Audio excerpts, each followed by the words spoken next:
জ্যোতগৃহ বড় বাজার, এবার এজরা স্ট্রিটে ভয়াবহ অগ্নিকাণ্ড। ফের বড় বাজারে অগ্নিকাণ্ড। সাত সকালে এজরা স্ট্রিটের এই অগ্নিকাণ্ডের ঘটনা আরও একবার প্রশ্নচিহ্ন তুলে দিল বড় বাজারের বাড়ি এবং এই গোডাউনগুলির ফায়ার ফাইটিং সিস্টেম নিয়ে। 26 নম্বর এজরা স্ট্রিটে আগুন লেগেছিল, তার পার্শ্ববর্তী দুটি জায়গা থেকে দমকল কর্মীরা ক্রমাগত সোর্স অফ ফায়ারে জল দিয়ে যাচ্ছে। দমকলের বিরুদ্ধে দেরিতে আসার অভিযোগ স্থানীয়দের। 6:20 তখন একটা ফায়ার ব্রিগেড এসেছিল, ফার্স্ট একটা ফায়ার ব্রিগেড, তারপর ফায়ার ব্রিগেড একটা ফায়ার ব্রিগেড 26 নম্বর করেছে, তখন 32 নম্বর দাও জ্বলছে, আমি দেখেছি নিজে।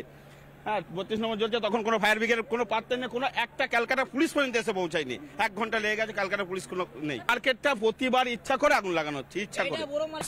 এখানে অগ্নি নির্বাপক ব্যবস্থা ছিল না? না, ওখানে কিছু নেই। অগ্নি নির্বাপন ব্যবস্থা কেন যথাযথ থাকে না? যেখানে একটা ব্যবসায়িক এলাকা, একটার পর একটা দোকান রয়েছে, তারপরে কেন নজরদারি নেই? কারণ এখানকার ব্যবসায়ীরা, দোকানদাররা, তারা কিন্তু বারবার যে অভিযোগটা করছেন যে এর আগেও এখানে আগুন লেগেছিল, তার থেকে কোনো রকম শিক্ষা নেওয়া হয়নি। 6 ঘন্টা পর ঘটনাস্থলে গিয়ে দমকলের বিরুদ্ধে অভিযোগ নস্যাৎ করেন দমকল মন্ত্রী সুজিত বসু। আপনার জায়গা আপনি ব্যবসা করছেন, ওটা তো অগ্নি নির্বাপন ডিপার্টমেন্ট এসে করে দেবে না, ওটা আপনাকে ঠিক করতে হবে। ব্যবসায়ীরা অভিযোগ করছেন দমকল 1 ঘন্টা দেরিতে এসেছে। না, ওটা ভুল কথা। লালবাজার পাশে আছে, 5টা গাড়ি গেছে, এটা একটা কমন কথা, এটা সব জায়গায় শুনতে পাই আমরা। এজরা স্ট্রিটে বেআইনি নির্মাণের অভিযোগ। ঘটনাস্থলে গিয়ে বেআইনি নির্মাণের অভিযোগ কার্যত স্বীকার করে নেন পুর নগরোন্নয়ন মন্ত্রী। ইলিগাল কনস্ট্রাকশন হয়, হতে পারে ইলিগাল, আমি চ্যালেঞ্জ করছি না। এত পুরনো বাড়ি, ভেতরে কেউ ফ্লোর বানাচ্ছে, কেউ বানাতে পারে, কিন্তু যখন হয় তখন কেউ খবর দেয় না। ভয়াবহ অবস্থা এজরা স্ট্রিটে।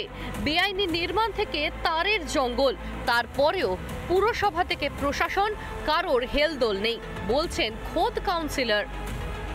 আমি ফায়ার ব্রিগেডকে করেছি, মেয়রকে করেছি, কমিশনার পুলিশে করেছি, কোনো দিন কোনো একটা উত্তর পাইনি, না কর্পোরেশন থেকে না ফায়ার ব্রিগেড থেকে এসে কোনো কিছু এখানে সুরাহা করলো। বারবার কেন বড় বাজারে অগ্নিকাণ্ড, তারপরেও কেন পুরসভার ঘুম ভাঙে না? আগুনের নেপথ্যে কি কোনো ষড়যন্ত্র? রিপাবলিক বাংলা।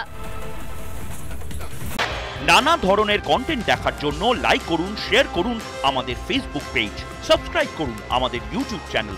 পাশাপাশি অন্যান্য ব্রেকিং নিউজের জন্য অবশ্যই চোখ রাখুন রিপাবলিক বাংলায়।